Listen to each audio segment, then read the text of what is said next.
Vice President Shettima meets airline operators of Nigeria, assures of better working environment. We're going to have a follow-up meeting immediately and get back to him. He's giving us by Monday to have some concrete outcomes. President Tinubu assents to National Center for Control of Small Arms and Light Weapons Bill. The illegal flow of small arms and light weapons has devastating consequences, fueling violence, instability, and insecurity.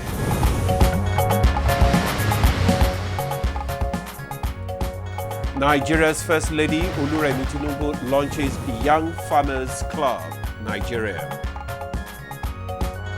The aim of the Young Farmers Club Nigeria is to catch them young by making farming more appealing. On Good Morning Nigeria today, we shall focus on flood insurance and ecological fund.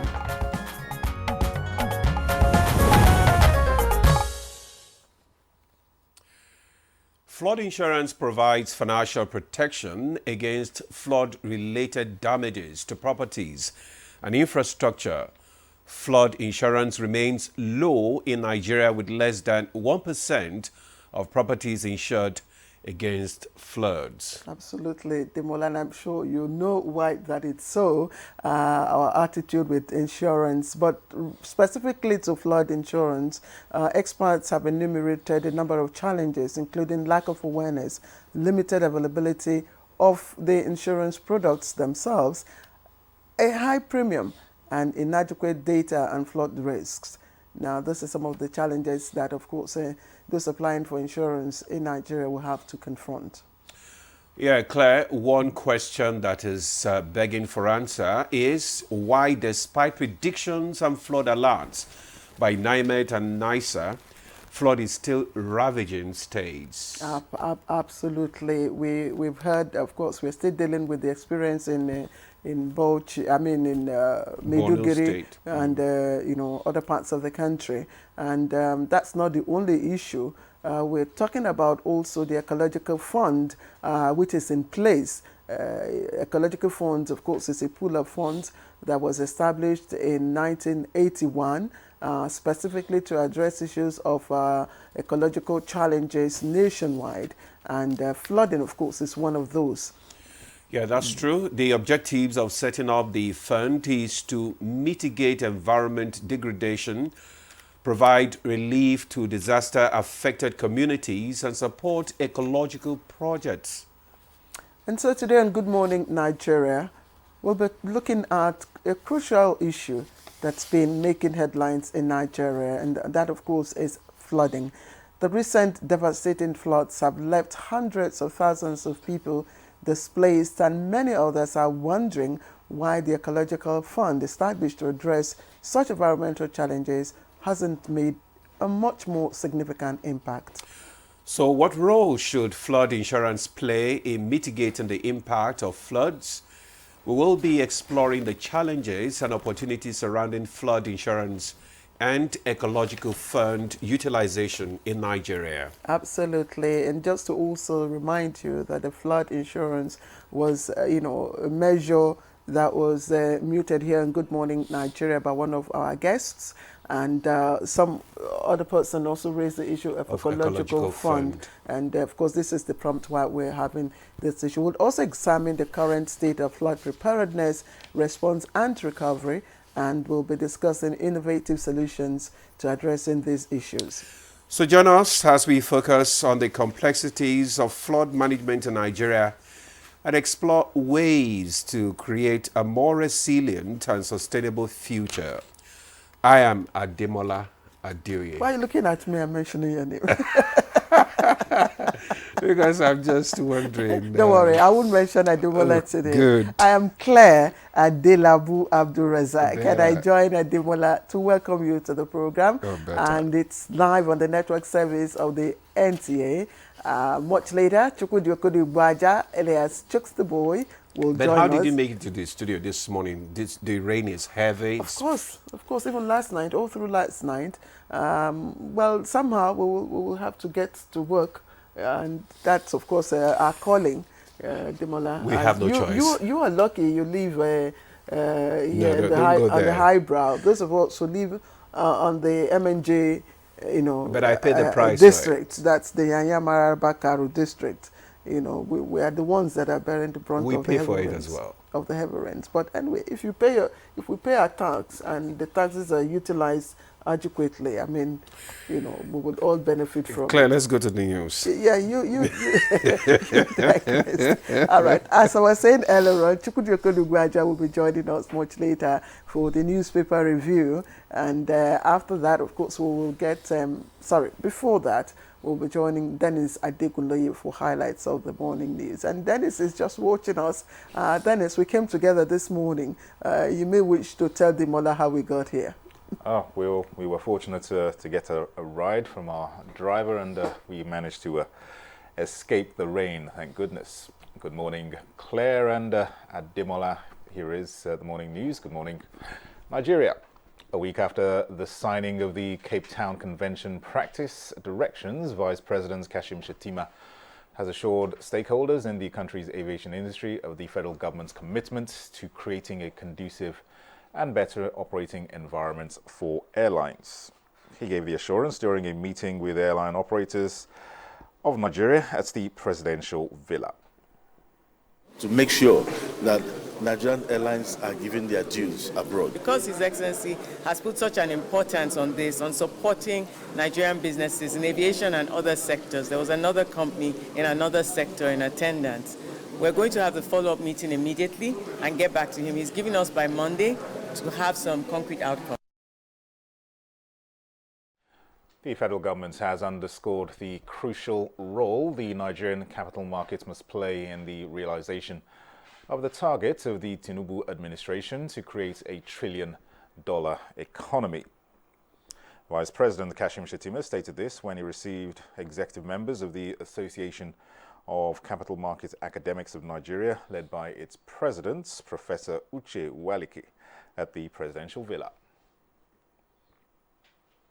And President Bola Tinubu has assented to the National Center for Control of Small Arms and Light Weapons bill, in line with the United Nations Charter on the Control of Arms Proliferation. The center is further domesticating the United Nations Charter and mainstreaming gender in the fight against illicit arms trade. This workshop on gender mainstreaming is especially important as it corresponds with the United Nations Security Council resolution, which emphasizes the role of women in conflict prevention and peace building.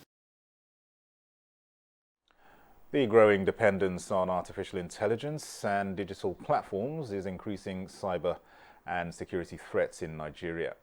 The federal government, through the National Cyber Security Coordination Center and the Office of the National Security Advisor, is rising to the occasion to address these threats.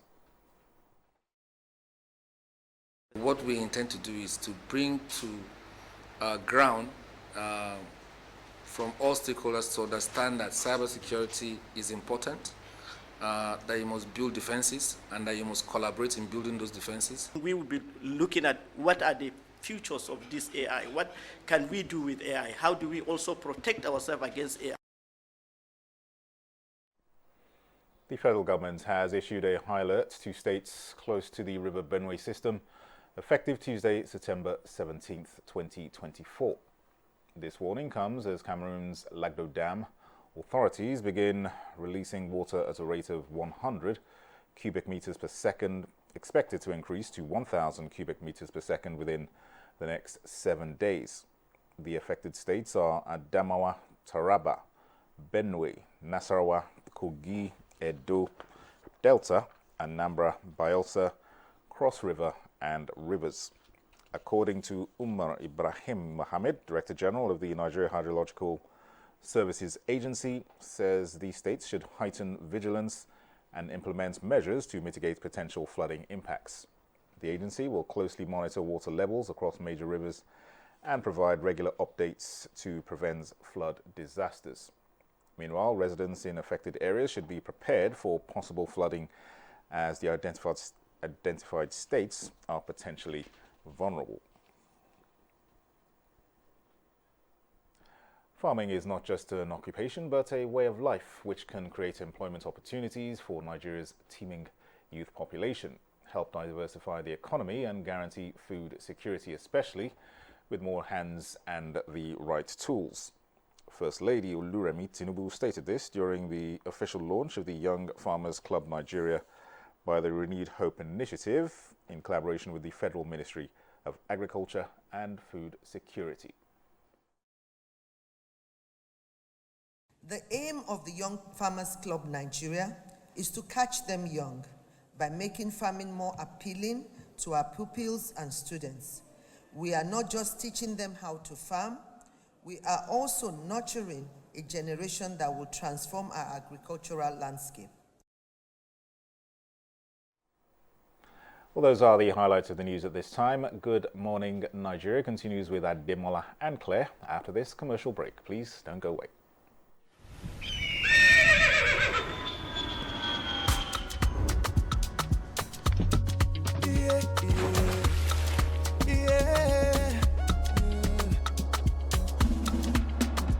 From the Atlantic across the savannah to the Sahara, we rise, a land of the free, we know they tire.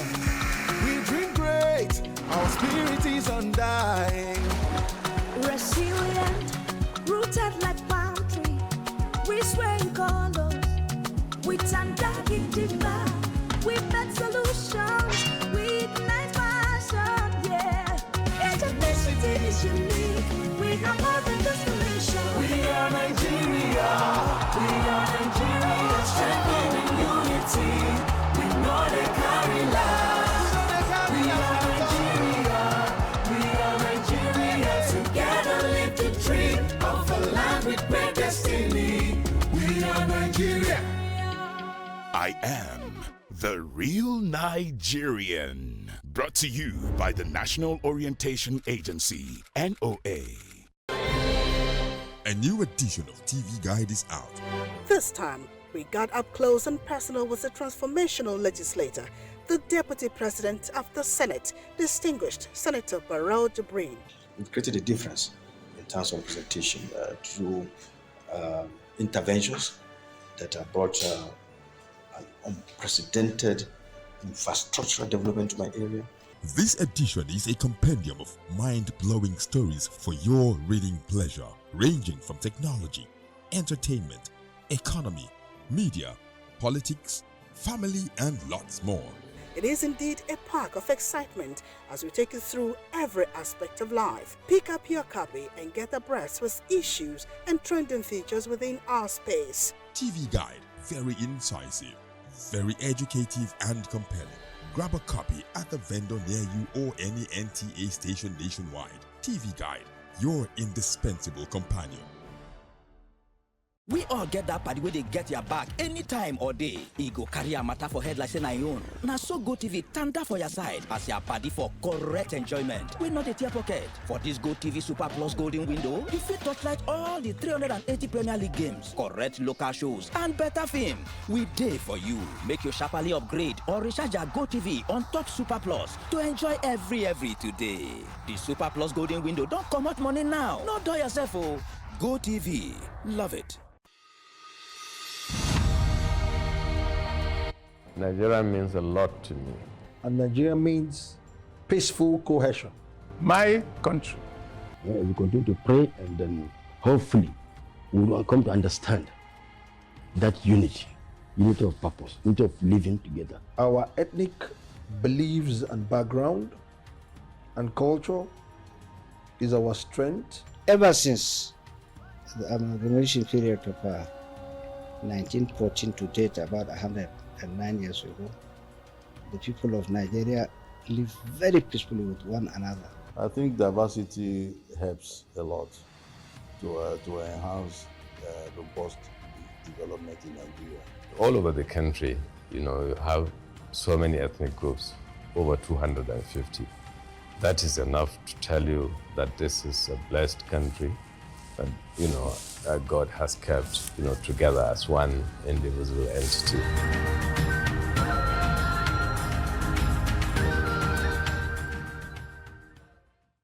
This Sunday, Fiorentina. Ranieri with a header, and there's goal!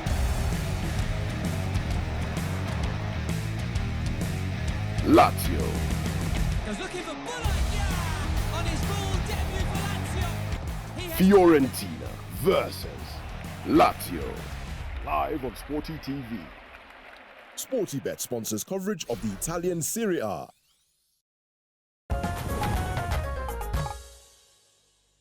Thanks for staying with us. You're still on to Good Morning Nigeria on the network service of the NTA. Up next is newspaper review.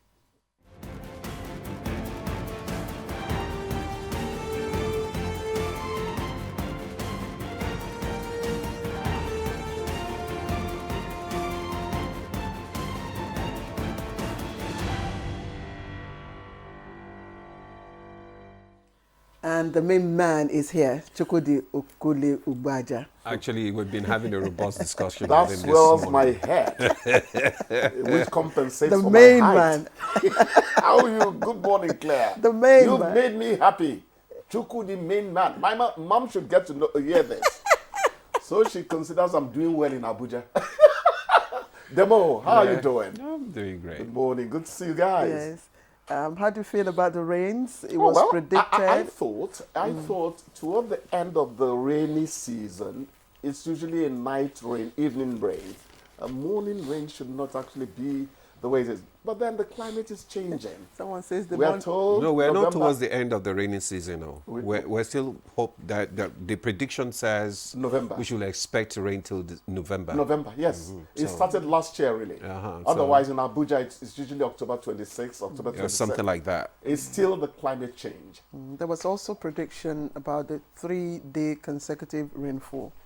Yeah. Yes, and I think that's what we're experiencing. But last night's rain was quite heavy, and It I was hope heavy. that most areas in the No, starting FCT from- I think it it's not started in the flooded. evening yesterday. Yes. Yeah.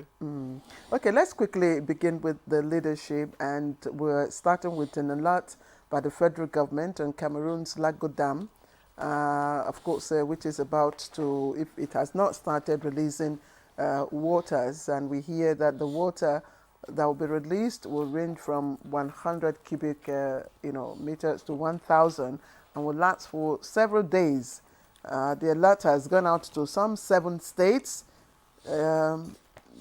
So the lead story on this paper, of course, it's also there. Federal government alerts on Cameroon's plan to open Lago Dam. Details of that on page 8. Another headliner, 2.2 million voters to decide next Edo governor on Saturday.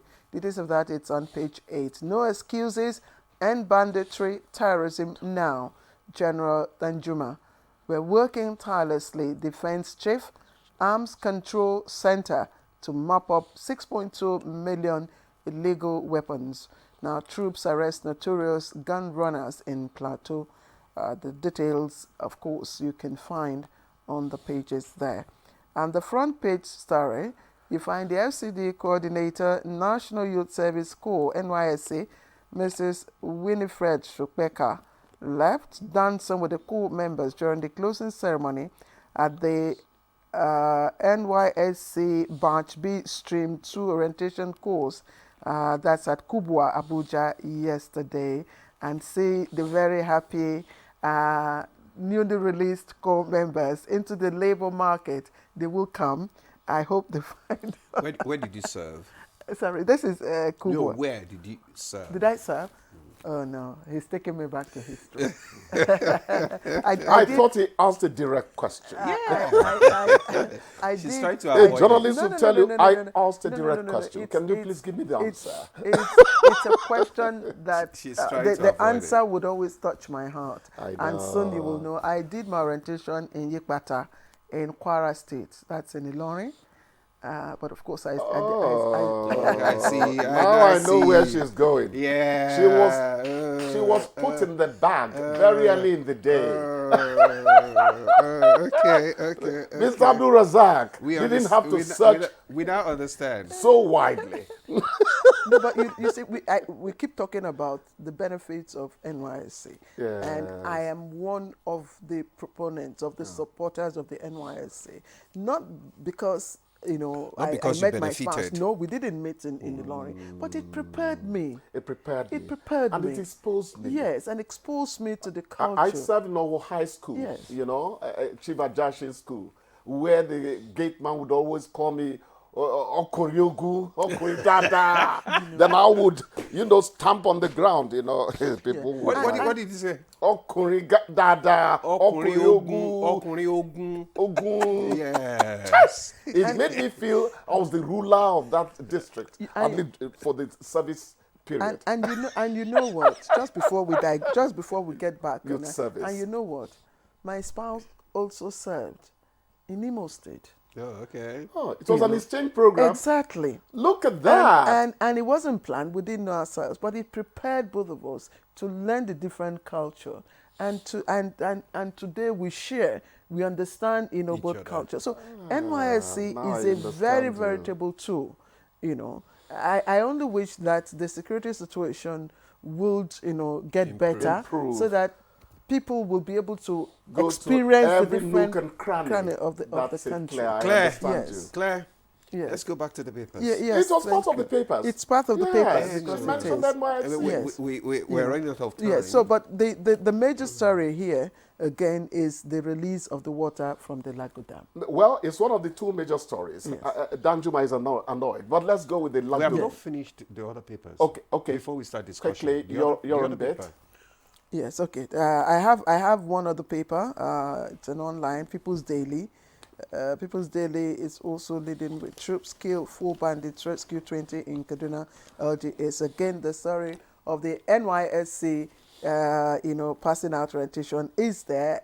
We can't do without speaking about the NYSC. We'll come back. Yes. Okay. So the CBN, Nigeria's external reserves at risk due to petrol subsidy removal, low crude earnings. I want to quickly say this. This is on page 18 of the People's Daily. You can read that up. Let me quickly take one or two other. Nigeria's digital economy outpaces oil, contributing 14.8% to GDP in Q1 2024. And there are other stories, economic stories, trending at the foot of the paper. That's People's Daily. Acute diarrhea kills 7, 177 others admitted in Adamawa Hospital. And that's from the commissioner in the state, Demola. All right. So I have this Nigeria newspaper. And just beside that nameplate, we have delivery of 10,000 CNG conversion kits begins nationwide. The details of that story can be found on page 4. Delivery of 10,000 CNG conversion kits begins nationwide. The major headline reads, no excuses, end banditry, killings. T.Y. Danjuma charges CDS Musa. Then we have the Rivers PDP elders tackle ex-governor Ada George over attack on Wike. Details on page 5. 2.2 million registered voters collect PVCs in Edo INEC. Details of that story is on page 15. Federal government, states, local governments share 1.203 trillion naira revenue for August 2024. We have enough money to develop Nigeria if we are serious, says Obasanjo. Then we have the front picture there, front page picture. That is the First Lady, Oluremi Tinubu, wife of the Vice President, Ajanana Shetima, during the launch of the Young Farmers Club Nigeria at the Presidential Villa in Abuja yesterday. So we sorry, I missed out some just before you come in. Missed out, one or two. The one on Agric can save 109 million children from dying in 2050. That's coming from Bill Gates. And then there's an interesting story from Zimbabwe. Zimbabwe plans to kill, or I should use the word cull, 200 elephants to feed communities that are starving. That's not good. But they say if you have a bag and you kill an animal that should be bagged, you put it in the bag. you use what you have. It's unfortunate because those elephants are, it's not as if they are all over the place anymore. They are practically going into well, that's hyperbolic, but they are not as many as they were 100 years ago. So one should really feel somehow squeamish about the story. Quickly, the two stories. Now, if the release of water from the Lagdo Dam will last a few days, according to what you read, the question is how many months of impact would that have on the inevitable floodplain, which is going to include some states in Nigeria? This annual, 7 states. Imagine, this annual ritual is something that really leaves us,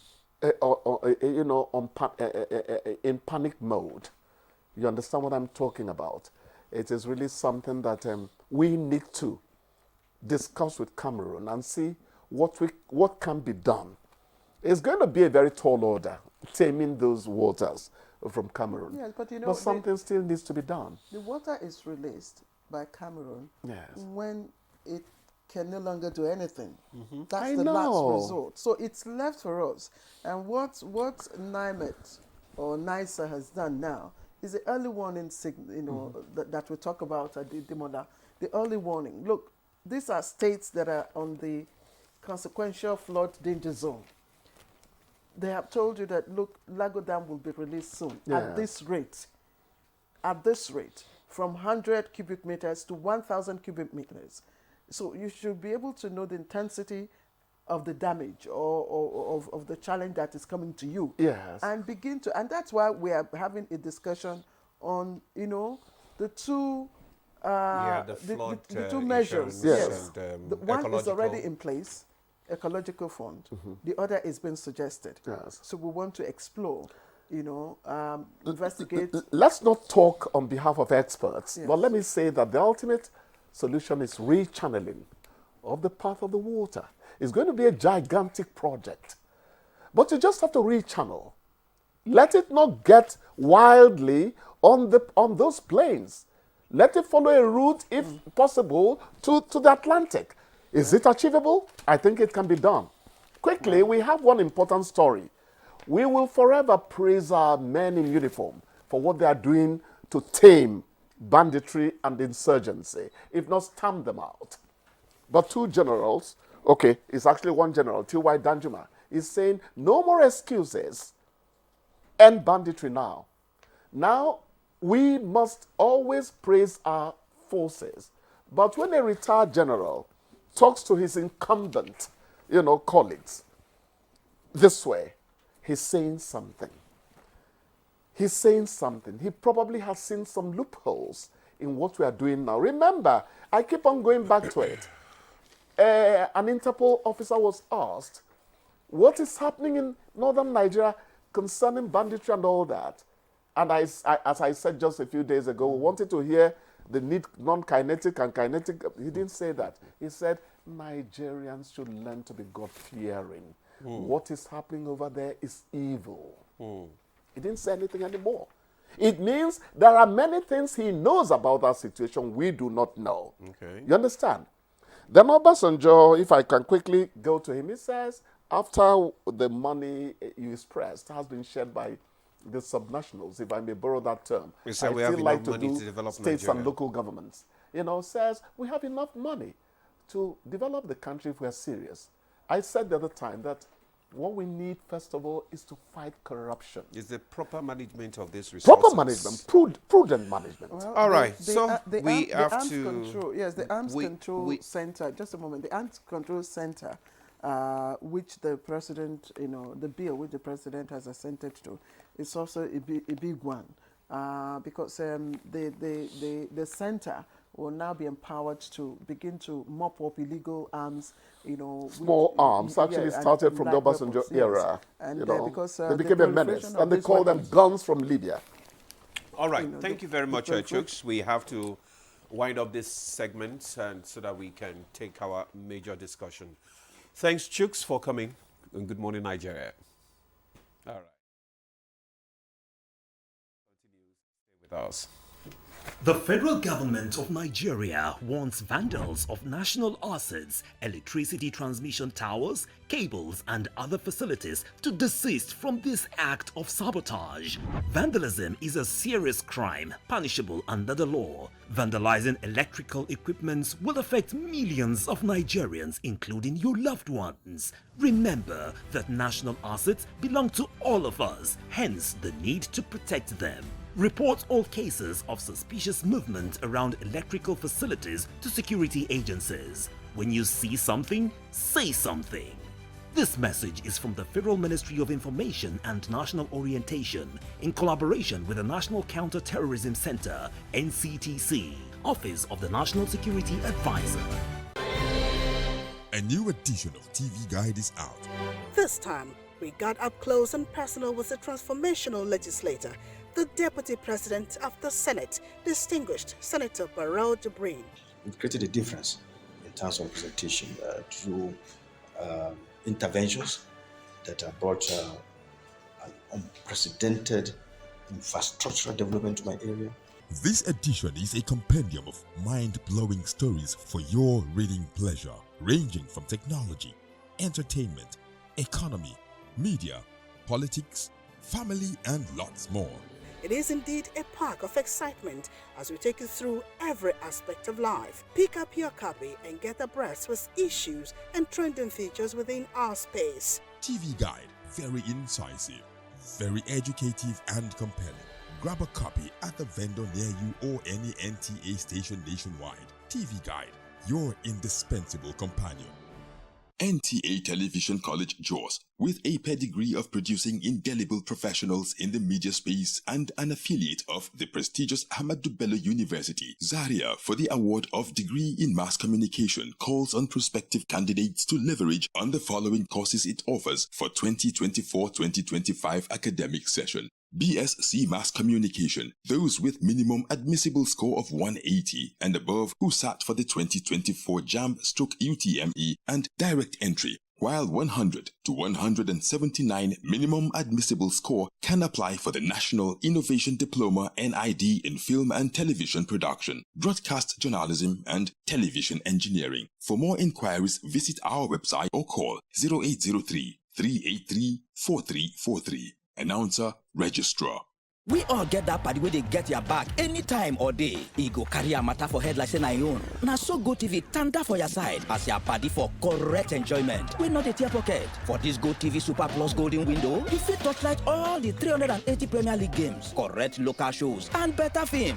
We day for you. Make your sharply upgrade or recharge your Go TV on top Super Plus to enjoy every today. The Super Plus Golden Window don't come out money now. No do yourself, oh. Go TV. Love it.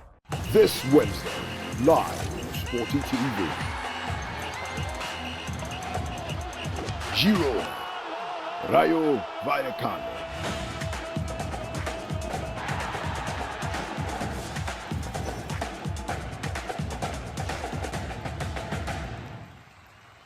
Girona versus Rayo Vallecano. Watch live on Sporty TV. Brought to you by SportyBet. Play with champions. The race to qualify for the biggest football competition in Africa is on. The 2025 Africa Cup of Nations. 48 teams in 12 groups, with only the top 2 teams in each group qualifying for the African Cup of Nations in 2025 in Morocco. Don't miss the action, suspense and unrivaled coverage on AfroSport TV and its affiliates partners across Nigeria, starting from September 2024 to November 2024. AfroSport, your freedom of sport.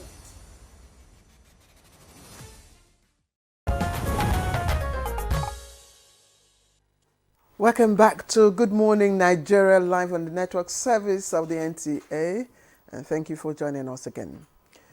This morning, we'll be having a conversation on flood insurance and utilization of Ecological Fund as it affects flooding disaster in parts of the country.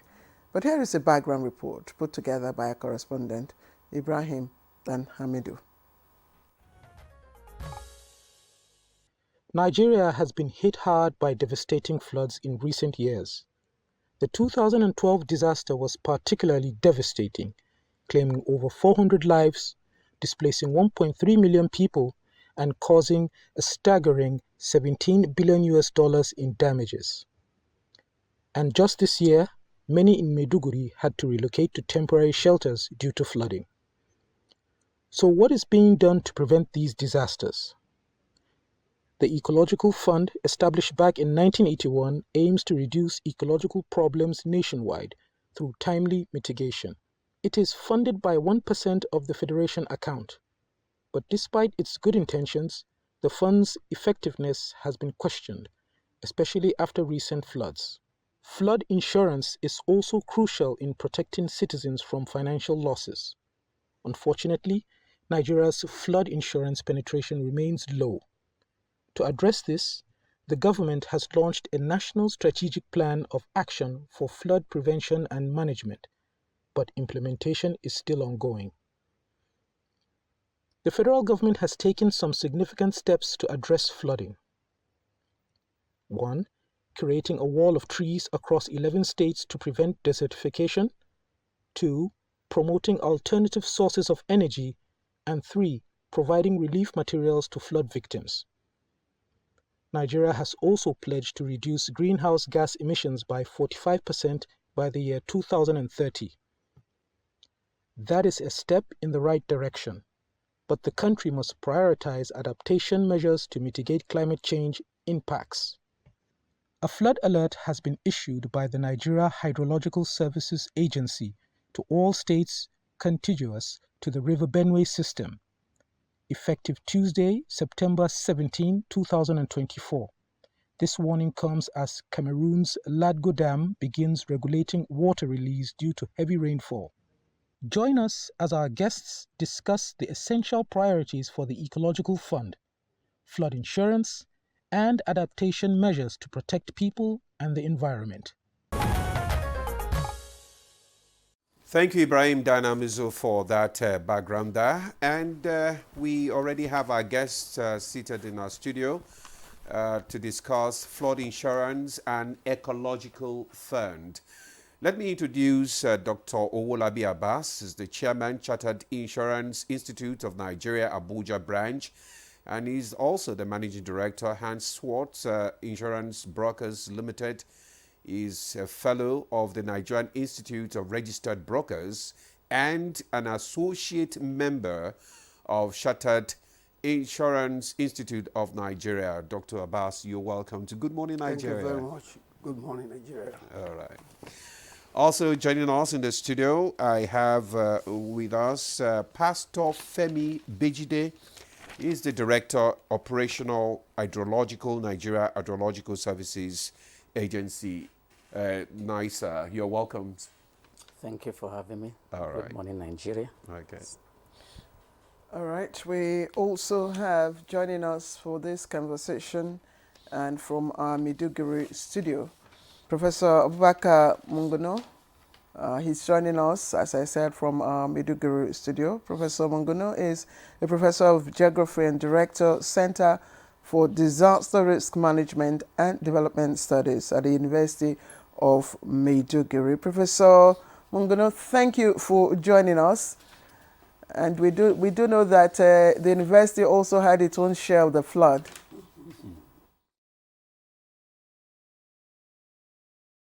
Thank you for having me. Thank you. Okay, let's just kickstart our conversation with Dr. Abbas. Just give us an explanation of what, when we talk about flood insurance, what exactly are we talking about here? And how does it apply to the situation we have right now on hand? Well, thank you very much. When we talk of flood insurance, flood generally is an exclusion in insurance. It's part of insurance that is not covered. The insurance intentionally not covered it because of the fact that they want to protect themselves. Protection in the sense that they know that when there is flood, it used to be catastrophic. For example, like what happened in Maiduguri now, about 70% of the properties and human being was seriously destroyed. So that's the reason why insurance on their own part used to exclude all such from their policies. Flood, earthquake, tornado, and all of them is an exclusion from insurance policies. But at the same time, it's an exclusion. It's not that it's not covered. There's a difference from exclusion and not covered or not insurable. Everything in insurance is insurable. It's a matter of going to insurance company, I want this policy. I want to insure flood. In case there is flood in my state, in my community, or anywhere, I want to insure it. Insurance company will not package it. They will tell you the terms and the conditions, the clauses and the premium that you are going to pay. And in Nigeria, because many of us were insurance illiterate, we run away from insurance. Despite the fact that the cost is very small amount of money. The highest premium the highest rate that we have is 5% for motor insurance. Every other one, 0 point something, 0 point T, 0 point that, 0 point that. But many people, they run away from it because they are illiterate. They are not aware of what insurance is all about. They don't care about insurance. So it's a matter of going to insurance company. I want to do flood insurance. And they will package it for you. They will give you all the condition. And from there, they cover it. And if there's any claim, they have to pay. If there's any claim, they just have to pay. So that's just it. I just want to follow up on what you just said. You said people do not take to insurance because they don't have enough knowledge. Is it that they don't have enough knowledge, or is it because that most of the time the claims that people make, the insurance don't honor them? Well, thank you, sir. I'm not aware of any claim that you make to insurance company that they don't honor, except if that claim is fraudulent. If it's not fraudulent, there is no way you present the claim to insurance company that they will not pay. Let me give you an instance of motor insurance. In the proposal form that you filled, they will ask you who are going to drive your car. You will say myself, my wife, and 4 children. But when the accident happened, they will give you another form, claim form. Who drove the car at the time of accident? You say my wife's brother.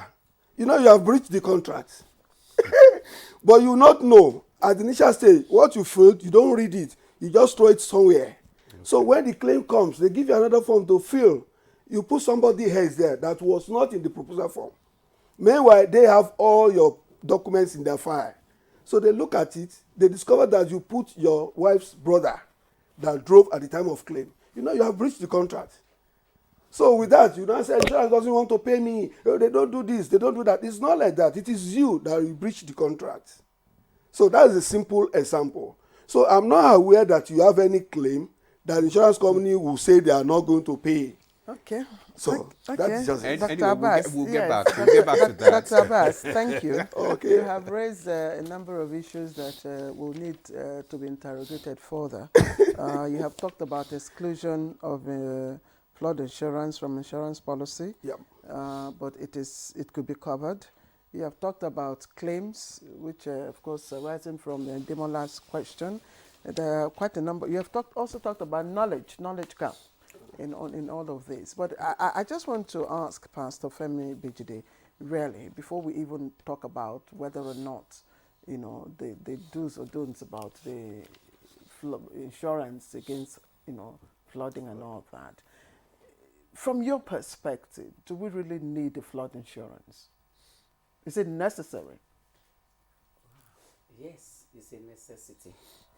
Flood insurance, if we understand what insurance is all about, it's just for the days of danger. And when we are talking about the issue of flooding, most especially in Nigeria, understanding the geographical position of Nigeria, I've said it oftentimes, flood is imminent because of the strategic position of Nigeria. So when you know that something is definite, actually insurance is just against the day of adversity. And now, when you know that that adversity again will surely occur, then there is need for insurance. Nigeria, for example, one, we have two major rivers, River Niger and River Benue. And River Niger, to Nigerians, they should know, is a transboundary rivers, traversing all about 9 countries and entering Niger before entering into Nigeria. So, and we know that rivers flow from the high altitude to the low altitude. That means all these countries, right from Futajanon Island, it's coming and emptying in Nigeria. And River Benue also is a transboundary river, also coming from the highland from Cameroon, entering into Nigeria, also coming to deposit water in Nigeria. Okay. And again, Nigeria is a big country, so we have a wide, big area space. So rain also falling profusely and with high intensity in a very large area. A lot of water collected again in Nigeria.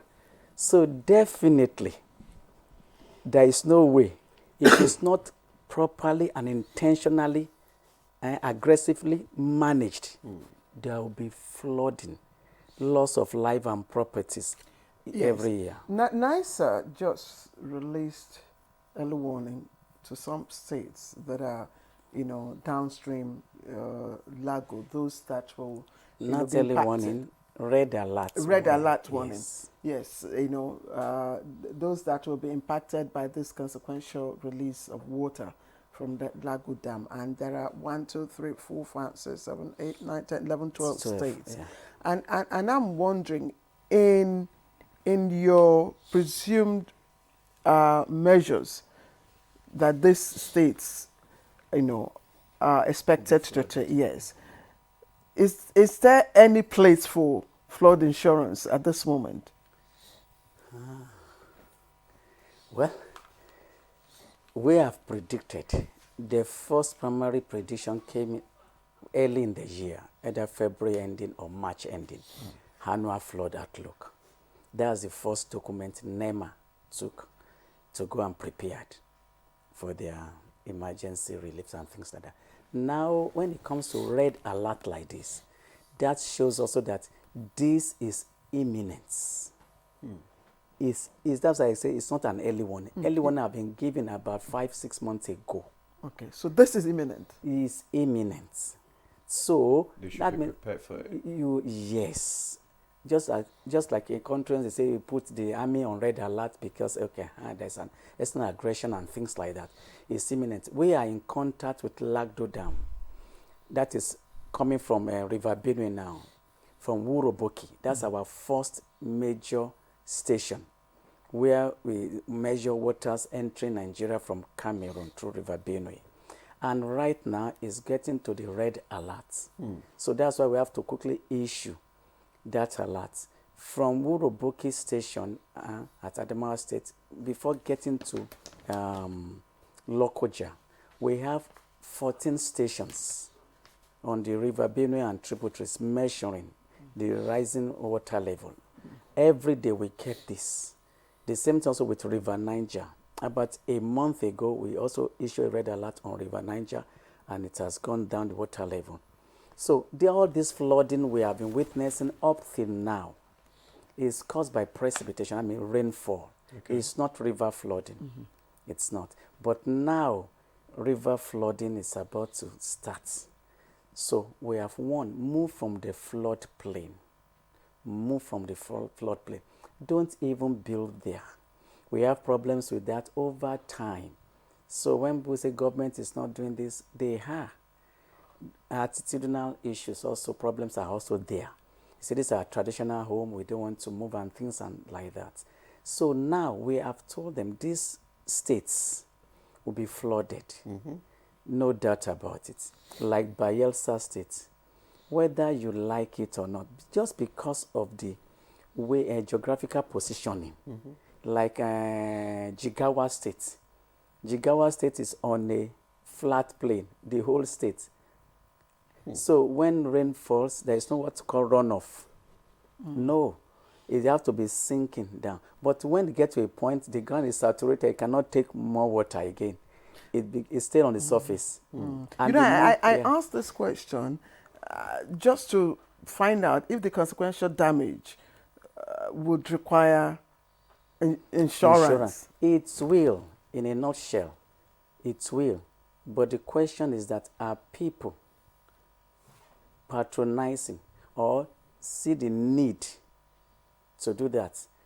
All in the mind of most ordinary Nigerians, like we call it now, palliatives. Palliatives. Waiting for government to give. And it have even been politicized. And that is the problem we are having. Where there is no flooding, they will wish that there will be flooding. And so where there are floodings, they will exaggerate because they want to get things. These are all the problems. Anyway. The money we are spending in managing it, we can have used to prevent it. Like in our own agency, NISA, we prevent. Insurance also is prevention. Okay. All right. Thank you very much, Pastor Bejide. Now let's go to our Maiduguri studio where we have Professor Munguno.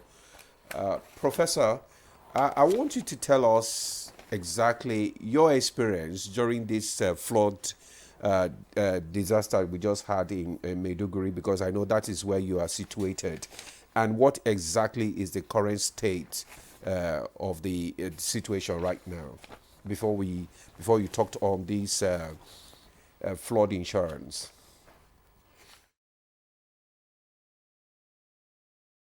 Thank you very much again. Well, for now, the waters have receded and people are going back to their houses, although there are sections of the town that are still waterlogged, that water has covered, especially those areas that are very close to the streams, and then very low-lying areas. So as it is, people are going back. But my experience is that, and it's a very, very sorry state we are in, the amount of displacement is so massive. People have lost property. Lots of people have lost their lives. At the moment, I'm not sure if we know exactly how many people we've lost, but the damage is quite colossal. Beyond that, the other issue is that of feeding.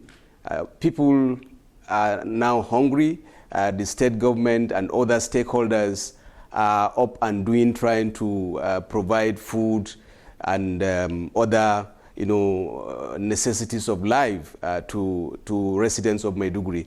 But this has also been complicated by the situation, prevailing economic situation that people find themselves. So a lot of people who are not supposed to have, to ideally be called displaced people because of sheer hunger, sheer deprivation, have joined those people who have become flood victims and are now feigning themselves as flood victims. So they have occupied the camps provided by government to flood victims.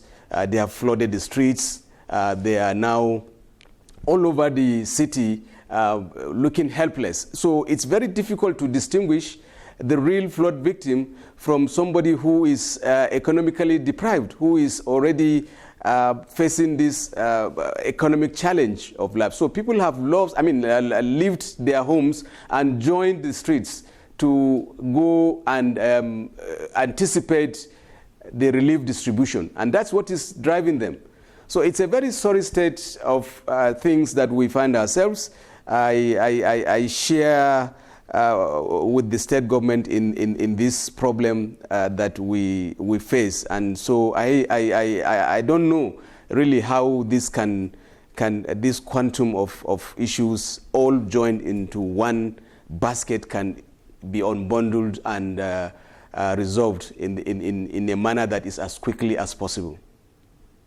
Okay, Prof. You are a professor of geography and disaster risk management. and I'm wondering if you look back to our disaster, management measures. We've had, of course, a dedicated fund for that, especially disaster that has to do with climate change, and flooding is one of them. How would you assess, our disaster risk management so far with regards to flooding?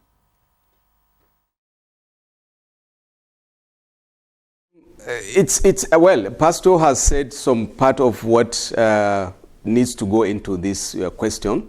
The issue of flood, outlook, annual flood outlook released by NISA. Every year we have this. It's a yearly ritual. We also have NIMET, the seasonal climate prediction that are being rolled out every year. But beyond this, there is the need for better preparedness from the state and local government authorities. They seem to tell us that yes, they do what is right, what is supposed to be done. But there is what we see that is going there. There is a lot of gaps, coordination issues that we need to fix all at once. For instance, you will see that this flood outlook, this the annual climate prediction doesn't go deep down into the states and the local government. So what they now do is that perhaps they just come at the regional level to say, okay, we roll it out at the regional level. In the northeast, you come to either Maiduguri, or you go to Yola or Gombe, and then you say, okay, call stakeholders, and then release the information. This is what is done. And I'm not sure of the NISA flood outlook, whether that is also what is done. But I know that the seasonal climate prediction from going to Abuja now has been decentralized to the 6 geopolitical zones, which is supposed to be done at every state and at every local government. Well, I understand that NIMET may not have the resources, but it is also important for the states to take up that, for the local governments to take up this very important responsibility of trying to spread the information about preparedness. This is what is impending. This is what is coming our way. So people in this area, please do not live in this particular environment because of the risk nature of it. But again, beyond that, going beyond just the prediction and outlook and other things, there are practical steps the states and federal government also need to take. For instance, the issue of the dredging of some of the rivers and even our dams. Of course, one of the issues that became very prominent is in this Maiduguri flood is the issue of the siltation of the dam. And of course, the two rivers that drain the city. It's quite obvious that both the two rivers and the Alo Dam itself have all been silted, and there is very serious need for dredging of these rivers and then the silting of the dam. So who is going to do that? Where are the funds to do that? Perhaps this is going to be discussed in this. I actually wanted you to talk about, because yes, NISA and NIMET, I mean, you would agree that they are really trying their best in bringing out these outlooks. But it is the management of the disaster, that's really what we are focusing on, how the disaster that happens is managed. And we're looking at two basic measures, the Ecological Fund and in a new form that has been suggested, flood insurance. And I'm asking you, so far we've had the Ecological Fund, which is a dedicated fund for managing disasters, including flooding. And I'm saying, as a disaster risk management, how has this fund, been utilized to manage flooding disaster?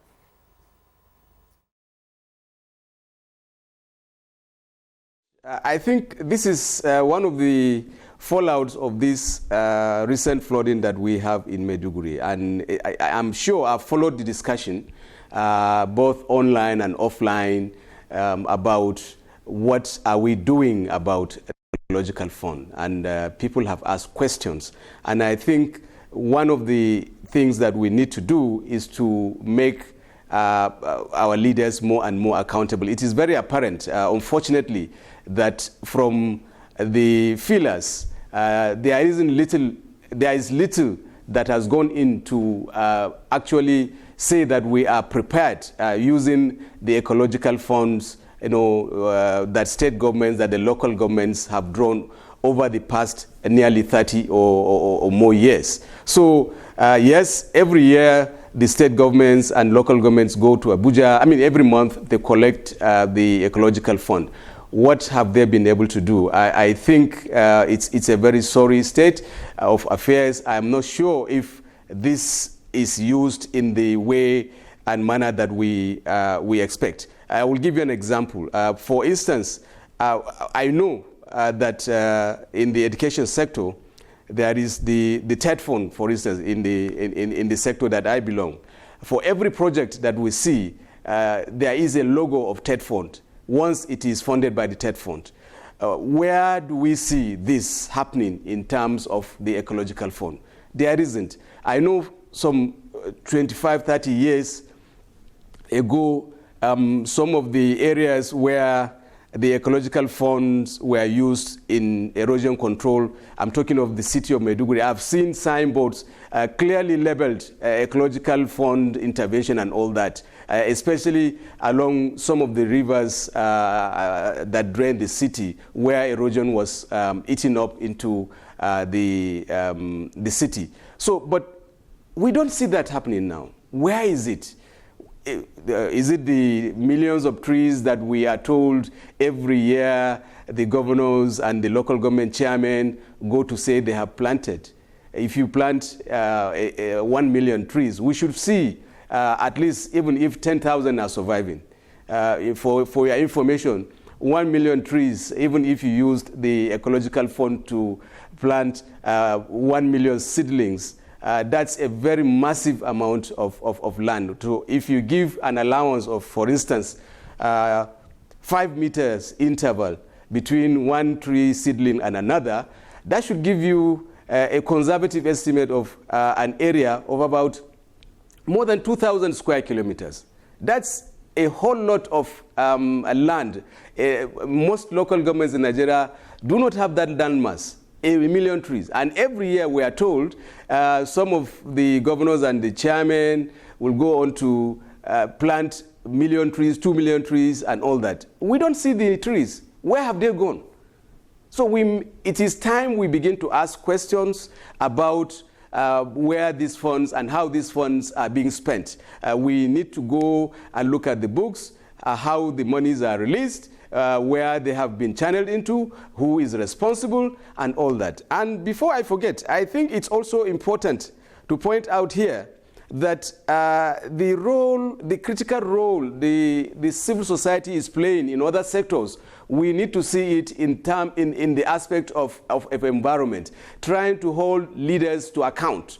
You see, unfortunately, the civic space, as we know now, is not, I mean, the environment sector is not very present like we have in other areas where you have health-related, education-related civil society organizations trying to hold the government to account. We don't have enough of them in the environment sector. So it is important now for us to have civil society actors who will push for, this accountability of funds released through the ecological fund, but even going beyond that to the whole of the ministries of environment, both at the federal and the local government level. So it's so important that accountability issues come to the fore, especially looking at the situation of the environment that we find ourselves in the north, in the south, everywhere across the country, we face one ecological challenge or another. But it is this flooding now that is now taking a lot of our attention because it is the issue of the moment. So we need to discuss it. We need to see how much money actually is released to every local government, every state government, and what have they been able to do from the time that they are supposed to have received the money up to the spending to the last kobo.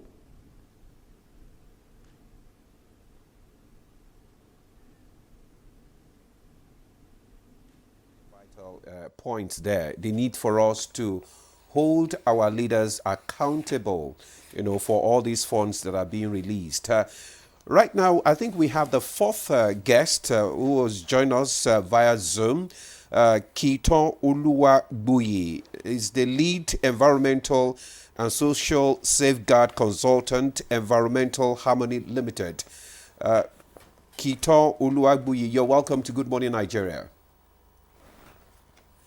Okay.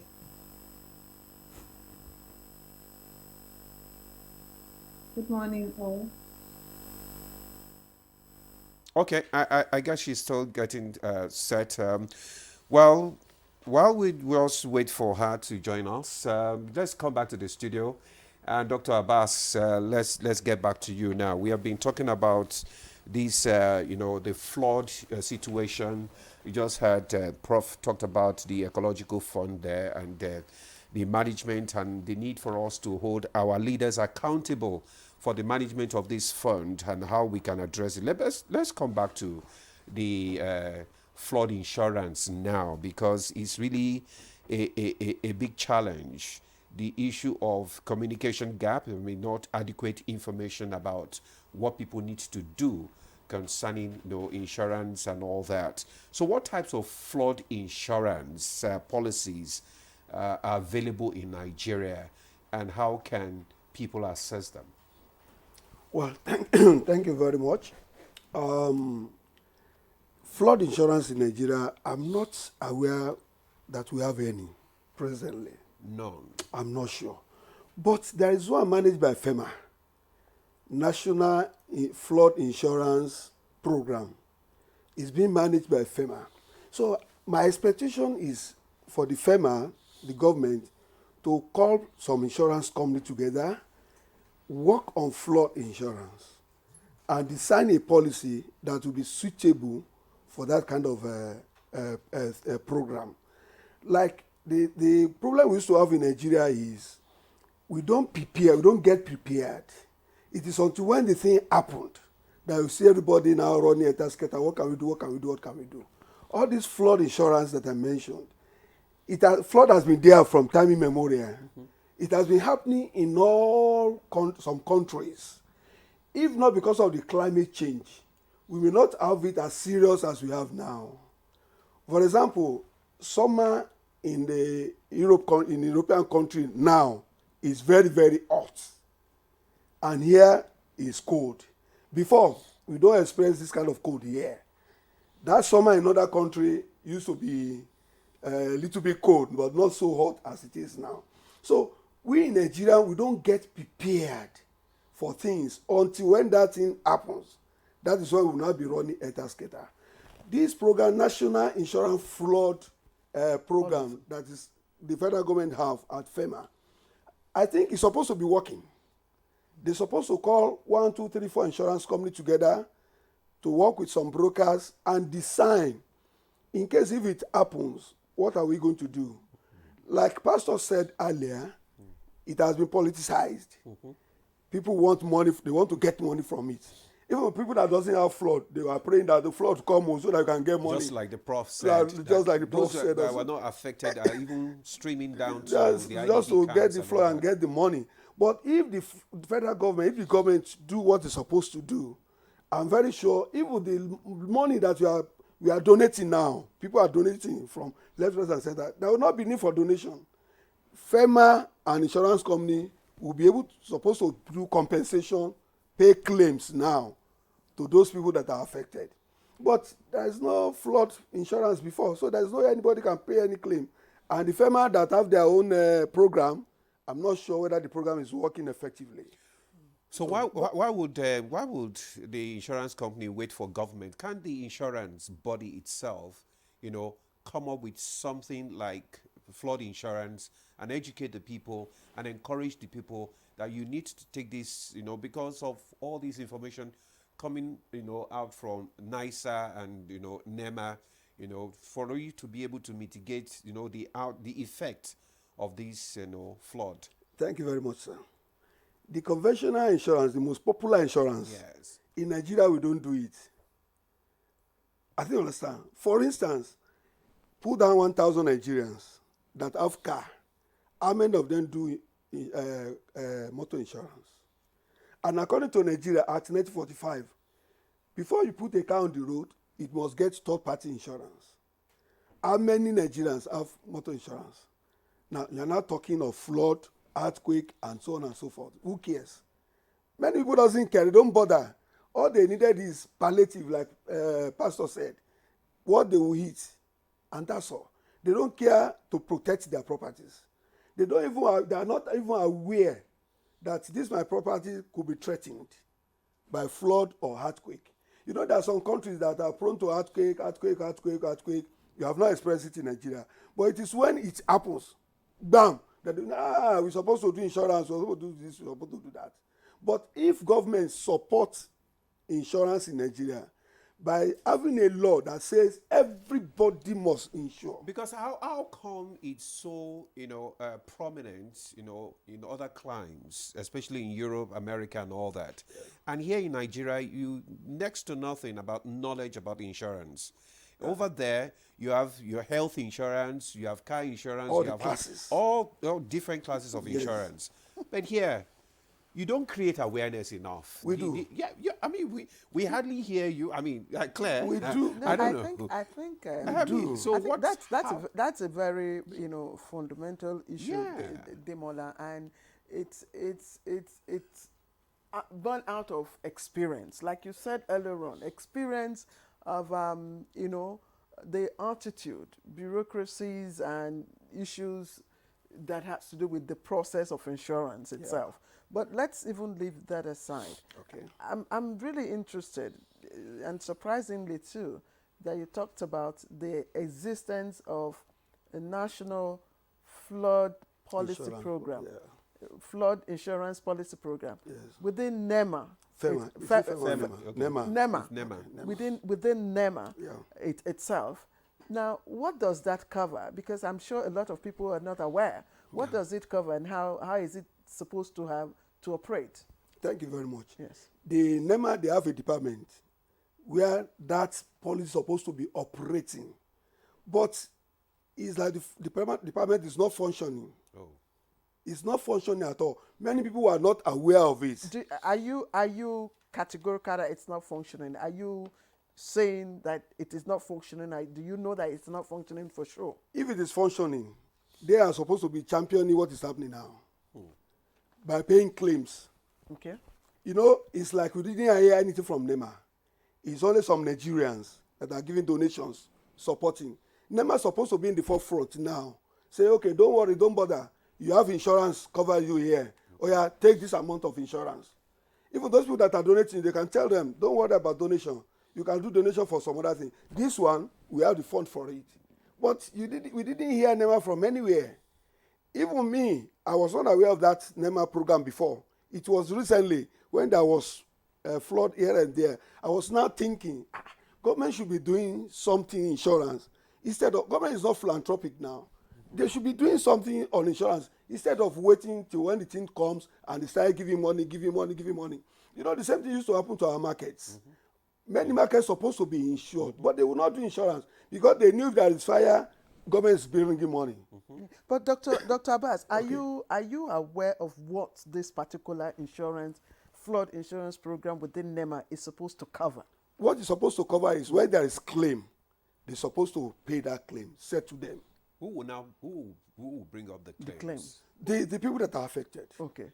The people that are How affected. would they know that there is an insurance covering them for them to be able to? Because there was the NEMA did not tell anybody. They're just quiet about it. Even when insurance company doesn't know. That is where The journalists, you journalists, you don't know. Many people know. I go into it. That's where the knowledge gap is there. You know, sorry, Demola. You know that part of the ecological fund. Yeah. That's between 2.3 or 3%. Yes. You know, goes to NEMA. Yeah. Yes, goes to NEMA. In fact, the lion's share goes to NEMA. Yeah. So if NEMA partakes of the ecological fund, and the flooding insurance is a program under NEMA, it means that this is the time they're supposed to come out. I don't know. Anyway, unfortunately, NEMA is not here. But you see, we had to say this because we invited the officials from the ecological office, to be part of our conversation. Unfortunately, we didn't see it. Yes, we didn't get any feedback. Okay, let's go to our Zoom guest. I think our Zoom guest is there now. Kiton Uluwa Buyi is the lead environmental and social safeguard consultant, Environmental Harmony. Kiton, you're welcome to Good Morning Nigeria. Good morning. All right, thank you for joining us. I know you've been listening to our conversation so far. It's on flood insurance and ecological fund.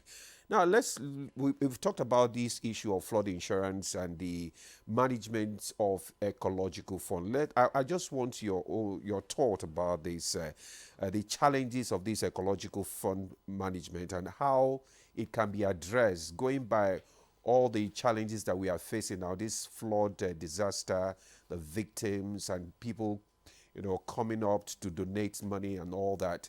The ecological fund, actually, it's meant, to solve that, problem. Why are we getting it wrong? I'll say there are 3 issues that we need to look into. I listened to the insurance professional, Dr. Abbas.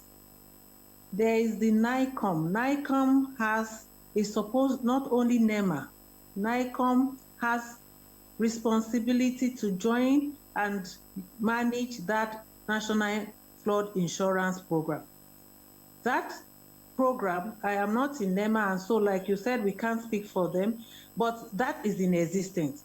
The requirement, as best as I know, as of last year, just out of interest on flood issues, was that you need a certification. You need a certification that you are in a flood risk environment.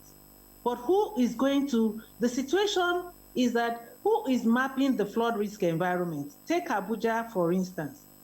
From Gwarimpa to Uye, we have increased even the issues of urban runoff. And by that urban runoff, people are exposed. Developers are doing their work, but who has mapped the flood risk areas for them, which is the responsibility of the Environment Ministry. However, even if they do the mapping, who is listening? Who is enforcing it? These are key issues. And an insurance company wants to know that the building code, that you have built a standard house. It wants to be sure that you have certification that you have made your house flood-proof from the beginning. You are not, the essence of insurance is not to support mediocrity and substandard. However, these are key issues. When you now ecological fund, it was set for ecological and environment issues across the 36 states. There are challenges, and the major challenges I have seen over the years, having been a staff of the same Ministry of Environment till I retired, is simply because coordination is weak. Coordination is weak, and so the fund seems to be going into baskets. And again, that's a Nigerian issue that we can't even start talking about here. But with flood insurance, the key thing is that if your estate, for instance, Uye, some areas in Idu are in prone areas. I can just say, no, because this is an area I have worked upon. When the developers make such structure, make constructions, they have received certification to develop. But who did tell them that they should flood-proof their houses. And then suddenly the flood comes. Flood doesn't just come anyhow. There's always a planning. Even when it's natural, there is a warning. We know it's going to rain today. So did we prepare for the rain? If you didn't carry your umbrella, then you have a lot to answer. There are human-induced problems for flood, which is mainly the runoff. In Abuja, for instance, the runoff is a major one. We are removing the forest and the vegetation, and we are increasing the urban runoff. What was not happening suddenly will start happening, and that's human-induced nature of flood. So these things don't happen. It's not anything, but we are not prepared to work things in a due process. I don't want to talk too much. That's just my view. But Baby, you you have to talk. You have to talk. You have to keep talking, actually. Because we need it. Yes, we actually need your input. And I'm just wondering, because again, falling back on the Ecological Fund, which is shared amongst, you have NEMA, you have the Great Green Wall, you have, that's within the federal government, you have the Great Green Wall, you have the Northeast Development Commission, of course you have the Ecological Office itself. All of them share, part of the Ecological Fund. Now, the flood policy insurance, which is domiciled within NEMA, right now we don't know what it's been used. We don't know whether it's functional, whether it's operational, or whether it's just dormant. But what we know is that we are not seeing evidence of utilization. So would you, Mrs. Oluagbuyi, would you then say, okay, if this is not working, let's float a standalone flood insurance policy?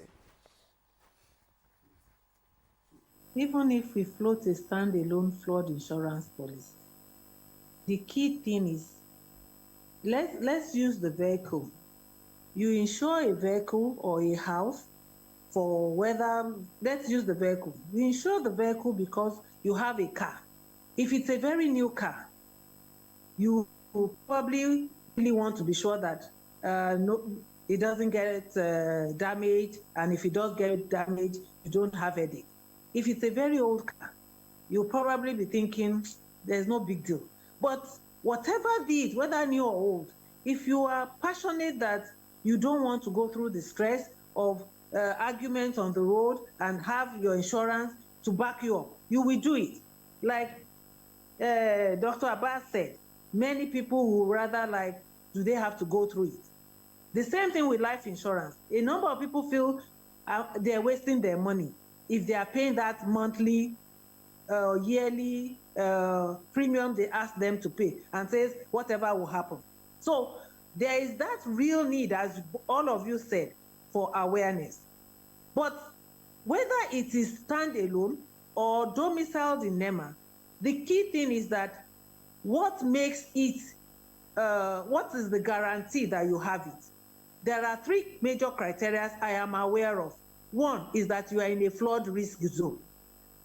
How do I know if I am a house owner, I purchase a house or I purchase a land, that I'm in a flood risk? It is true that I can see wetland. It is true that by my understanding I see river. Does that make the place a flood risk zone? These are questions that many people don't know, and it's a question of awareness. By my understanding and experience in environment, I can tell a flood risk area, but that's not for everyone. The second criteria for insurance is that your building, which is your property, you see, the kind of building, if you are building in a flood risk area, there is the standard building code. And with that standard building code, that is certified. Who gives it? This is what they require so that they can pay the premium. Because if you build, let me give a mud brick kind of house, the typical one we have in villages, in a flood-prone area, automatically wait for the flood, he will lift it and carry it away. There's no question about it. Even if it's a cement block one, he will, because the way the flood works is that it carries the sand underneath. Anything else there, if you do not give room for the water to pass through, then these are the areas that are considered even for insurance. And so most of the time, they have those criteria. Who is meeting the criteria? But they have a responsibility that they have not informed anyone, and nobody has made a case of it. I think even from this discussion, if NEMA were here or the Ministry of Environment, it's time for them to advocate these whole issues about flood insurance. I think that would be a good outcome from here. But I can say generally, most people are not even aware that there's an insurance in existence and how they can tap into it. But ignorance doesn't make you a saint. Very much, Madam Kito. Actually, you have talked. You didn't want to you didn't want to talk, but you have spoken, and you have given us a lot of issues to actually think about. Let me bring in Pastor Bejide here. I mean, she's reeled out a lot of issues here, and let's look at the issue of government warning people and also alerting people, especially those living in the flood-prone areas and all that. How do your organization, do you actually collaborate with the planning? What's it called that? They call them. What's the name of this? Is it the planning, the environment people? Do you collaborate actually concerning all this information when you have it? Yeah. In NISA, Nigeria Ecological Services Agency, that is NIHSA. Okay. We do our work also in what we call the NISA way. Okay. NIHSA. 5 things. Number 1, first of all, we do is letter N, notation, just like your guests have said, notation of floodplain in Nigeria. And that's what we roll out as one of our first products, annual flood outlook. The whole Nigeria, we model it. Having collected some data from NIMET, that is a collaboration. We collaborate with NIMET. We take their data, atmospheric data, and we model it. And now we come up with this annual flood outlook. Early in the year, this is how the flood will look like across the nation. To the local government, to the states, the villages, precise. Our prediction as of now is about 80-85% accurate. Okay. Even the Meduguri flooding, we predicted it. The difference there is that we say it's going to be moderately flooded. Okay. So not up to this massive extent. But we know the reason for this is because of the unusual excessive rainfall. And that it was not foreseen, which is the issue of climate change. And now, because of the vast area from the Mandara Mountains coming from the Cameroon, so with these excessive mountains flowing down towards Sambisa forest, even Sambisa forest slow it down. If that forest have not been there, oh my God, Meduguri city will have been wiped off. So Sambisa forest slowed it down. Now from there, the 2 rivers that is a tributary supplying Lao Dam were overwhelmed, also filled up, and they rushed to the dam. The dam has no problem, like people have been saying. There's no problem with the dam.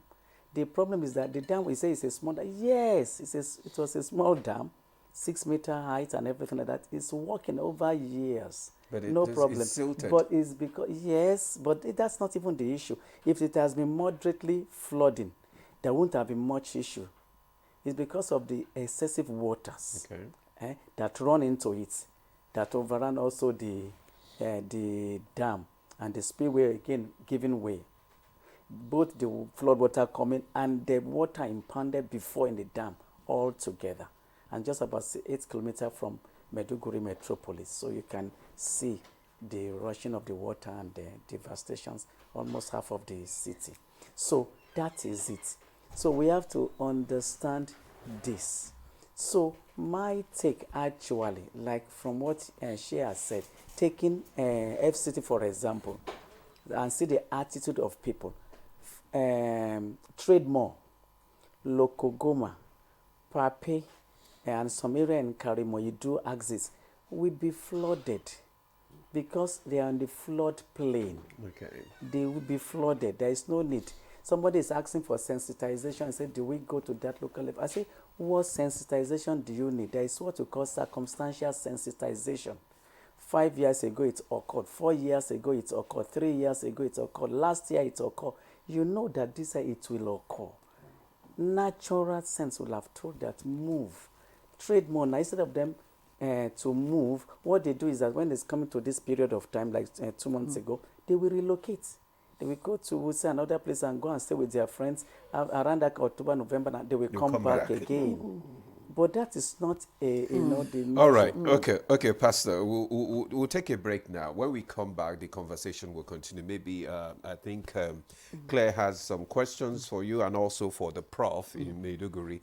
So we'll take a break now. The conversation continues. Stay with us.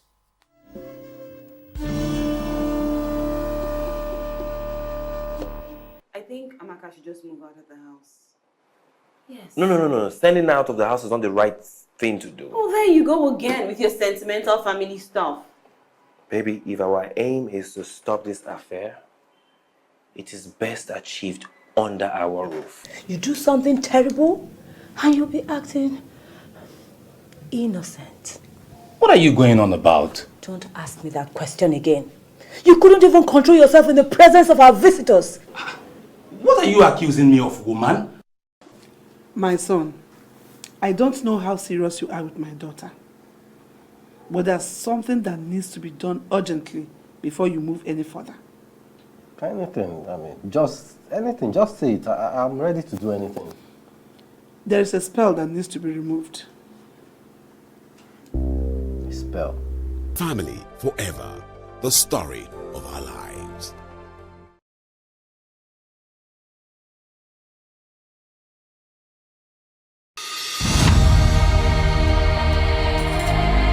You have to move from the point where you protect and defend your religion to a point where you also recognize the rights of the other person, of the other religion, and protect it.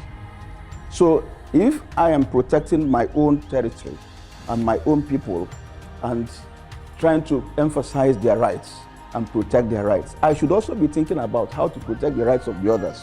Both Islam and Christianity recognize and defer to God, and both recognize the temporariness of the life of this world, and that ultimately we all go back to God for the day of reckoning, when everybody will render an account of his life on this temporary abode.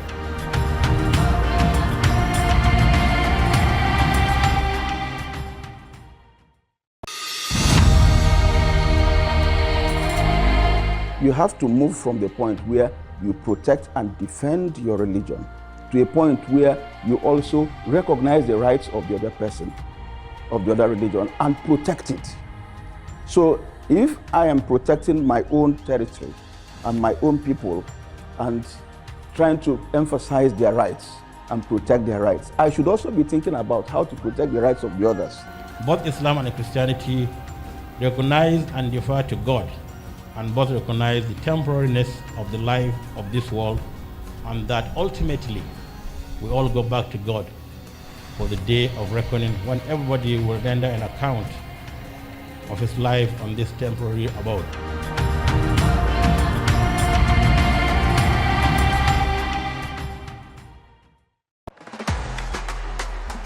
This Saturday, Eintracht Frankfurt, Borussia Mönchengladbach.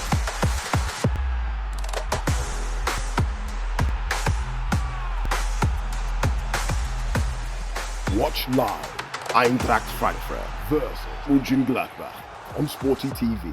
SportyBet sponsors coverage of the German Bundesliga. The race to qualify for the biggest football competition in Africa is on, the 2025 Africa Cup of Nations. 48 teams in 12 groups, with only the top 2 teams in each group qualifying for the African Cup of Nations in 2025 in Morocco. Don't miss the action, suspense and unrivaled coverage on AfroSport TV and its affiliates partners across Nigeria, starting from September 2024 to November 2024. AfroSport, your freedom of sport.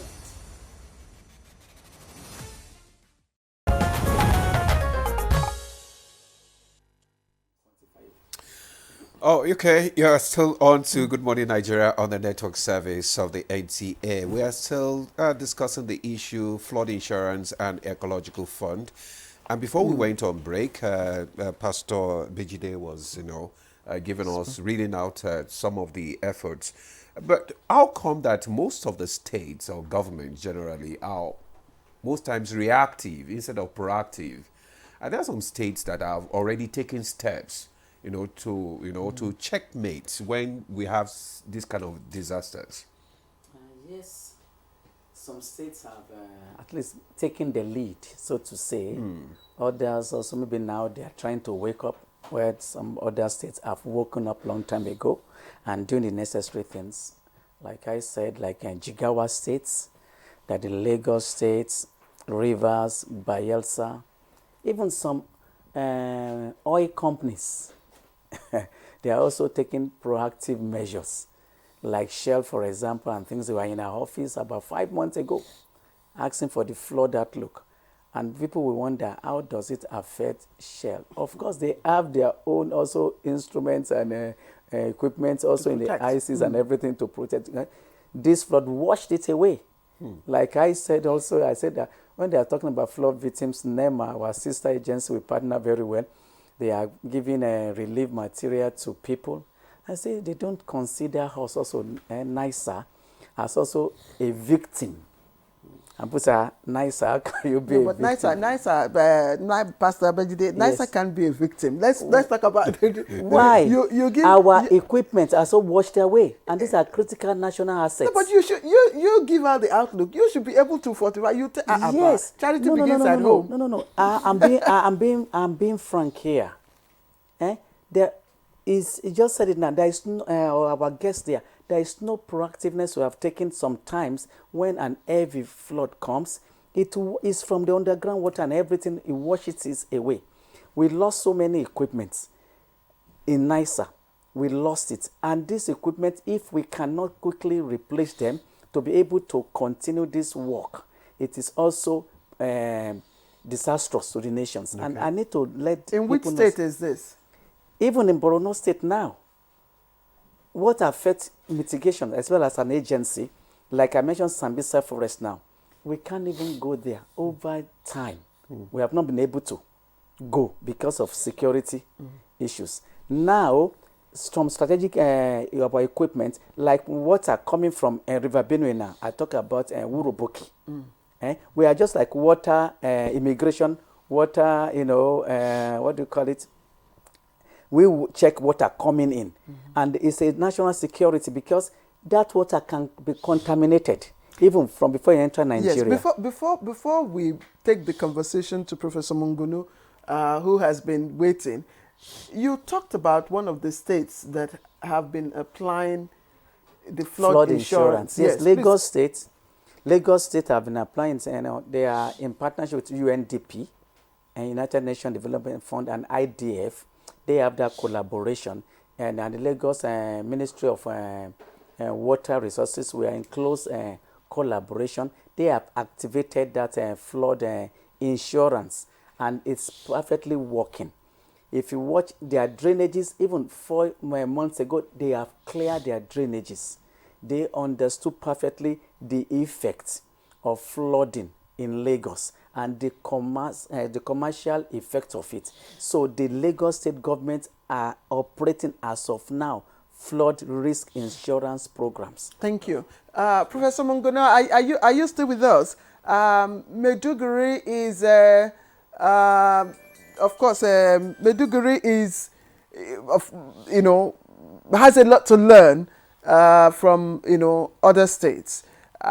Recently, the statistics released by NBS, and of course it's out there in the public domain, is that in the month of August, the money released, the ecological amount released, of course, range from 60 to 800 and something million naira per month, and Maiduguri was one of the states that got the second highest allocation for that month. Now, do you think that Maiduguri needs a flood insurance policy standalone, or is there any other way that Maiduguri can also emulate, the example of Lagos to start, to enforce or implement the National Flood Policy Program? Thank you. Before I go to answer your question, let me assure Pastor Jide that his groundwater station the groundwater station at the University of Maiduguri is safe. It has not been flooded, so that's good news for you. You have one of your stations there.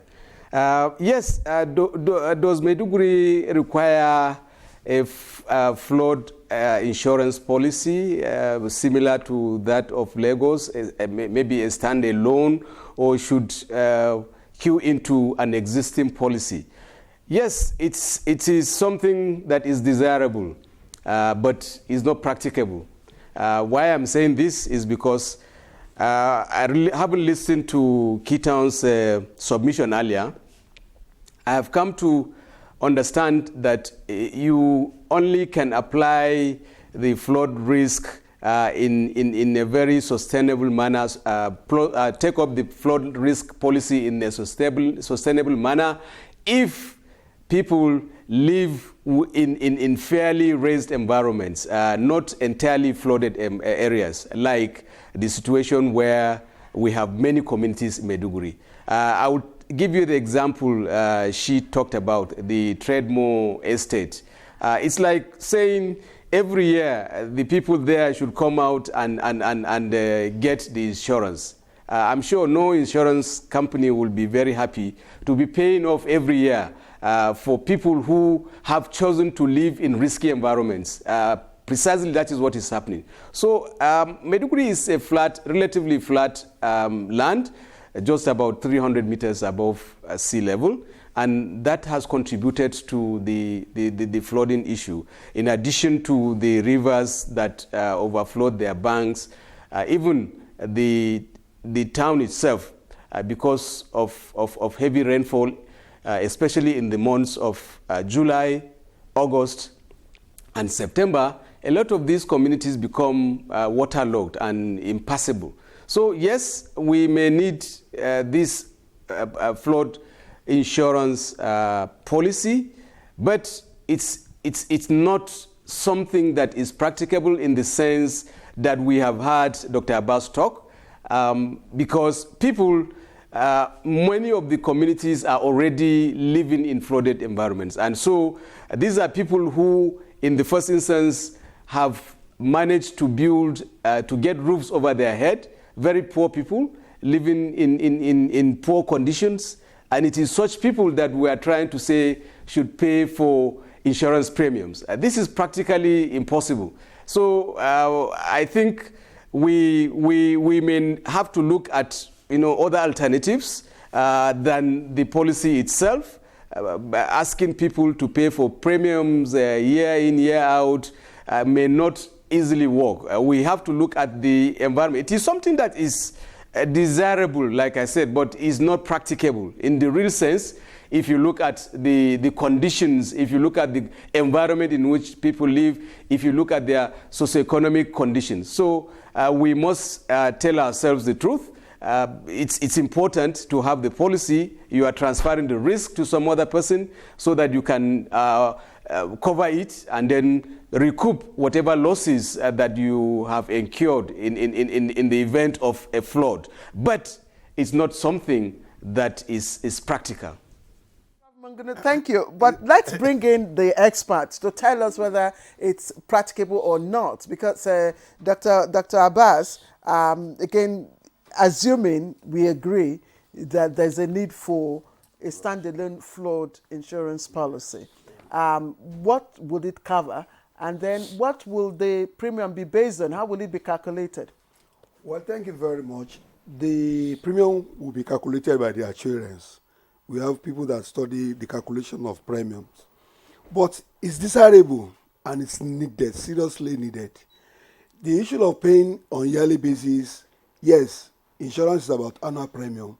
But the insurance will also design they will design something that will protect them from that kind of flood in future. Let me give you an example. Fire insurance, fire of NTA. They will tell you you must have fire extinguisher. Just to protect, in case there is fire, you have something to do. So if there is flood anywhere, insurance will not be paying claims every year, but they will design for them. Okay, this place is a flood-prone area, like Lukuma said. Don't do this, do your gutter very well, do this, do that, and so on and so forth. That is number one. Secondly, insurance can work with government. Government may have their own palliative that they give to people when there is flood. But insurance will reduce it because they are in the business of paying claims. So the government will just be supporting them. Like that number we are talking about, if they assemble 2, 3, 4 insurances with them, if there is any claim anywhere, you are going to pay so much, government will pay this to support. It will be very easy. Instead of burdening our people in business come and donate and this and that. So if government can stand on that NEMA, we need to go to NEMA. That department must be functioning now. Because, like I said earlier, in Nigeria we don't prepare. It is when the thing happens that we do. We should be get ready for tornado, earthquake. No, we will not have it. Yes. No, we don't pray for. We don't pray for. Yes, we don't pray for flood. We don't pray for that, but when it happens, well, when it happens, it is when it happens that we will not be running yes, actually. So we should get it. True. We should get ready. And many of us in Nigeria, we have one notion that if you insure and you don't have claim for 1 year, 2 years, 3 years, so you say there's no need for it. Yes, there's no need for it. Yes, because the money goes back to the insurance. Actually, I wanted to ask. Yes, because if you insure, for instance, you've been insuring for maybe 1, 2, 3, 4, 5, 6, 7, 8 years, yes, and nothing happened. Yeah. Can the insurance pay something, in return to the insured? Well, are you dreaming? No way. You see, I will say, because that's what discourages people. Precisely. Because I insured last year. Nothing happened. 2 years, 3 years, 4 years, up to 10. You see, sir, and nothing has happened. You don't know when it will happen. I've been insuring my car for quite a long time. 2017, I had an accident for the first time. It was write-off. The car was completely write-off. And I have my claims. And up to now, I'm still doing insurance. You don't know when the thing will happen. Like this flood we are talking about, we don't know it will happen like this year. If you go through this trade mall, many times when you are coming from the airport or are going to the airport, it blocks the road.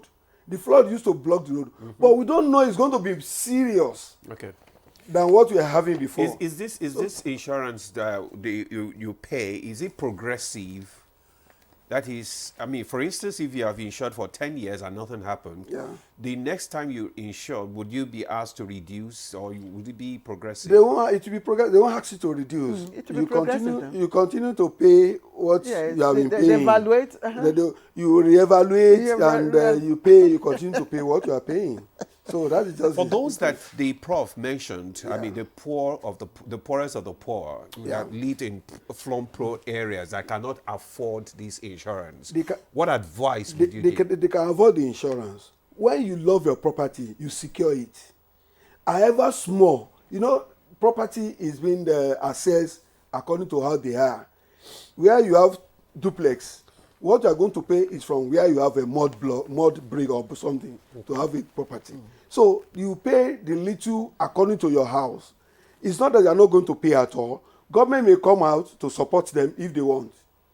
But would you now suggest the government to come up with a compulsory policy to ensure that those, especially those living in flood-prone areas, are insured? Yes, yes. We have some compulsory insurance, like motor insurance, building under construction. It's compulsory insurance. No, we're specifically about those in floodplain. Yes, the government must come out with it and tell them that they have to do insurance so that in case there is any claim, the insurance company will pay them. So they should. However small. However small. Okay. Yes. Let's look at Pastor Abejide, and I'm glad you mentioned this. While we were off camera, you talked about it, but it's very important. The fact that Maiduguri is still standing because of the forests, the trees, and that's why I'm asking, because we also have the Great Green Wall Initiative, which is also a beneficiary of the Ecological Fund. How can that also become a resolution mechanism for flooding? Yes, I've tried to listen, and also to, like you said, the conversation is very, very inciting and very educative. Yes, my own submission first about flood insurance is that I'm standing on the part of the doctor from Maiduguri. Is desirable, but not practicable, simply for the one single reason, because most of this flooding, most from history, are in the floodplain. So what they need is not flood insurance. I think what they need is people to be evacuated. They must be evacuated. They must leave. If they don't want, then they build flood resilience. I mean, know when to move to the high altitude and come back after the flood have moved. That's number one. Then flood insurance also, I will say, is needed, but not for this type of people, but for critical hydro infrastructures. Like Lau Dam now, if it has been insured, although for 10 years, 15 years, they have been paying, yes, nothing happened. But now it has happened. It will have paid off. It will not have been much burden. So there are critical hydro infrastructures that, as a matter of national policy, governments we are going to be, we need more dams. There is no doubt about it now, it's clear. So in building these dams now, they should insure our dams. Nigeria should insure our dams. And if they are insured for any time, anything, eventualities occur. Pastor Abejide, we just have to cut you there because of our time. Now let's just bring in Kito for the last our last contribution here because of our time. Kito, what would you be your advice, managing this flood disaster in the country?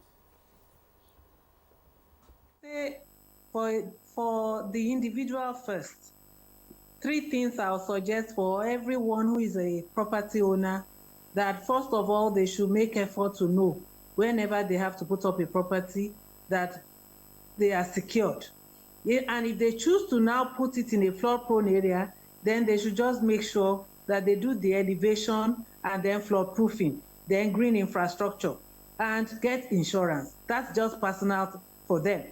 For government, I subscribe to the idea that all our dams and all flood detention ponds, there's need for assessment, risk assessment on a yearly basis. The rain comes on a seasonal basis. There's nothing wrong that this can be done. All the flood policies speak to this, but I have not seen any time when a risk assessment is done. This is necessary because of the nature of what happened, like in Maiduguri. But another thing I would say for government, that beyond even risk assessment of flood detention or dams, like Pastor said, we need insurance. Insurance is not going to...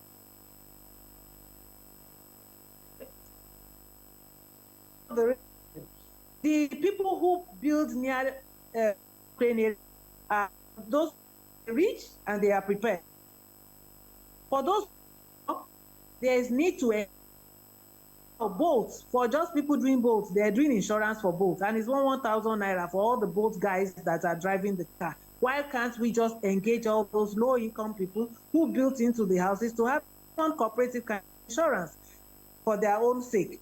And if that is a mandatory thing, I think that government can push for that. Beyond government doing its risk assessment, wetland restoration is key. We have left our wetland. It's only Lagos State now trying to take over the wetland they allowed people to build. They are taking it over.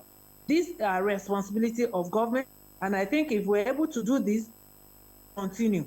People are building on stilts and they are living inside Bariga water there in Lagos. Building in UK, in Norway, Netherlands, they are living on top of water. All right. Flood is a natural thing and it will continue, but we have to be prepared. Okay. Thank you, sir. Thank you very much, Kiton Oluwabuyi, for your contribution there.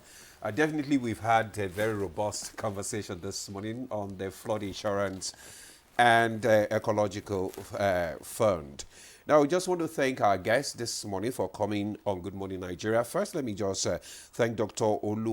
Owolabi Abbas. Thank you for coming. Yeah, all right.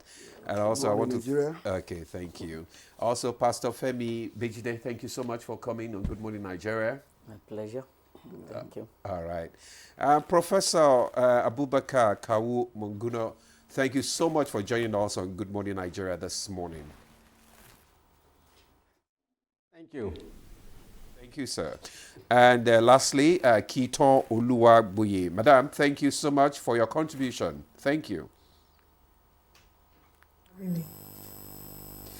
Well, that has been Good Morning Nigeria for today. Trust you enjoyed it. Join us tomorrow for another interesting edition.